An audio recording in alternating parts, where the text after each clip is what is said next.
ఆఖరణ ఒక ప్రశ్న అడిగి ముగించేస్తున్నాను. సత్య విరోధులు, సువార్త విరోధులు నశించాలని నేను ప్రార్థన చేశానని నా మీద కక్ష కట్టారు. ఒక ప్రశ్న అడుగుతున్నాను సోదరుడా, నేను ఒక ప్రార్థన చేస్తేనే మీరు ఇంత బాధపడుతున్నారు. నిస్వార్థ ప్రజాసేవకుడు, కుష్ఠరోగుల సేవకుడు అయినటువంటి ఆస్ట్రేలియన్ మిషనరీ గ్రాహం స్టెయిన్స్ గారిని, వారి ఇద్దరు ముక్కుపచ్చలారని పాలబొగ్గల చిన్నారులు ఇద్దరు కొడుకులను పెట్రోల్ పోసి సజీవ దహనం చేసి మసిబొగ్గు చేసినప్పుడు మీరు, మీ వాళ్ళు, మీ మతంలో, మీ ఉద్యమంలో, మీ సంస్థలో సభ్యులు గ్రాహం స్టెయిన్స్ను ఆయన ఇద్దరు కొడుకుల్ని సజీవ దహనం చేసినప్పుడు మరి మాకు బాధ కాదా?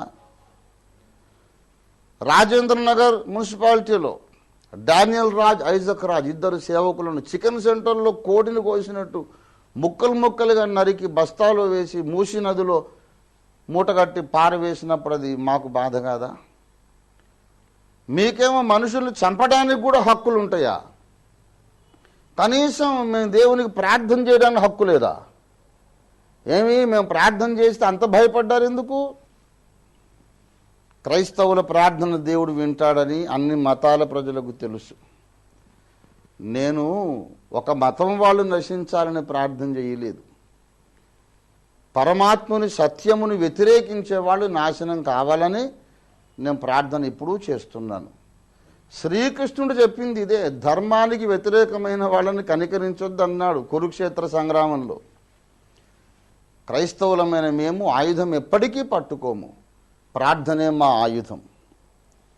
గనక వేదముల్లో ఉన్న సారాంశ బోధ, ఖురాన్లో ఉన్న సారాంశ బోధ, సర్వ మతముల సర్వధర్మములలోని సారాంశ బోధను ఎవరైనా వ్యతిరేకిస్తే వాళ్ళు బాగుండకూడదని మేము ప్రార్థన చేస్తున్నాం.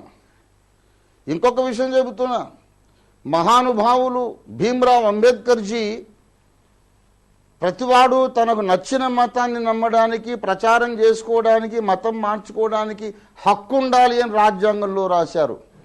అంబేద్కర్ స్ఫూర్తిని వ్యతిరేకించే వాళ్ళు ఎవరు కూడా ఈ దేశంలో బాగుండకూడదని నేను చెబుతున్నా. రామకృష్ణ పరమహంస గారి యూనివర్సల్ రిలీజియన్ అనే సిద్ధాంతాన్ని ద్వేషిస్తే వాడికి దేవుడు గుణపాఠం చెప్పాలి. అంబేద్కర్ మహాశయుని యొక్క స్ఫూర్తిని వ్యతిరేకించే వాళ్లకు దేవుడు గుణపాఠం చెప్పాలి. ఈనాటికి నా ప్రార్థన, సత్యమును ప్రేమించేవారు, న్యాయంగా ఆలోచించేవారు హిందువుల్లో ఉన్నారు, క్రైస్తవుల్లో ఉన్నారు, ఇస్లాంలో ఉన్నారు, అన్ని మతాల్లో ఉన్నారు. సత్యం అంటే ఇష్టం లేని వారు, అన్యాయంగా మాట్లాడే వాళ్ళు అన్ని మతాల్లో ఉన్నారు, క్రైస్తవుల్లో కూడా ఉన్నారు. వీళ్ళు కూడా పాడు కావాల్సిందే. మతమునకు విరోధంగా నేను ఎప్పుడూ ప్రార్థన చేయలేదు. దేవుడు అన్ని మతముల ప్రజలను ప్రేమిస్తున్నాడు అని బైబిల్లో వచనం నేను చదివాను. ఒక మతములో ఉంటే బాగుండాలి, మతములో లేకపోతే బాగుండొద్దని కాదు మా ప్రార్థన. ఏ మతంలోనైనా ఉండండి, ప్రజాస్వామ్య హక్కులు, ఫండమెంటల్ హ్యూమన్ రైట్స్, ఈ ప్రజాస్వామ్య దేశంలో ప్రాథమిక మానవ హక్కులను గౌరవించే వాళ్ళందరూ బాగుండాలి. రాజ్యాంగమును ధిక్కరించే వాళ్ళెవరూ బాగుండకూడదు. ఎవరైనా బాగుండాలంటే రాజ్యాంగాన్ని గౌరవించాలి. సర్వధర్మ సమ్మేళనమును, సర్వ మత గ్రంథముల సమ్మతమైనటువంటి సారాంశ ధర్మమును గౌరవించాలి. అంబేద్కర్ మహాశయుణ్ణి గౌరవించాలి. సామాజిక న్యాయాన్ని, ప్రాథమిక హక్కులను గౌరవించాలి. అలాంటి వాళ్ళందరూ బాగుండాలి. అంబేద్కర్ని వ్యతిరేకించిన, రాజ్యాంగమును ధిక్కరించిన, చట్ట వ్యతిరేకంగా ప్రవర్తించిన, ఇతర మతములను దూషించినా ద్వేషించినా వాడు బాగుండకూడదని నేను ప్రార్థన చేస్తున్నా. ప్రార్థనే, ఇంకేమి చేయను. ఎందుకు భయపడతారు? మీరు ప్రార్థన చేయండి. నా ప్రచారాన్ని అడ్డుకోవడానికి మీరు ప్రయత్నం చేయకండి. మీరు ప్రచారం చేయండి. నా కడుపును పుట్టిన పిల్లలే ఇంకో మతంలోకి వెళ్ళిపోవచ్చు, నేను కాదనను. అది వాళ్ళ ప్రాథమిక హక్కు.